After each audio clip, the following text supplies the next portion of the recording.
আরে তোর হাত পা ভালো আছে, তুই ভিক্ষা করস, ভিখারি যা। কি রোদ, পানি। হ্যাঁ হ্যাঁ ভাই ভাই আমি একটু পানি দেন না, আমার পানি তৃষ্ণা লাগছে ভাই, একটু পানি দেন না। যাও, পানি টানি দেওয়া যাবে না। 30 টাকা দিয়ে পানি কিনছি তোমাকে দেওয়ার জন্য নাকি?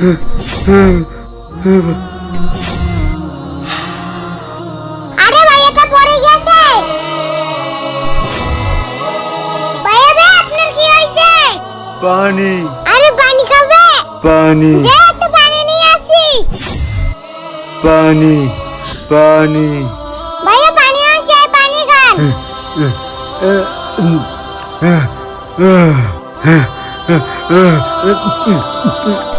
আরে ভাইয়া আমি তো তোমাকে ভিক্ষা দিলাম না, আর তুমি তোমার টাকা খরচ করে আমার জন্য পানি বোতল আনছো। ভাই আমি টাকা থেকে গরিব কিন্তু মন থেকে গরিব না। হ্যাঁ আল্লাহ।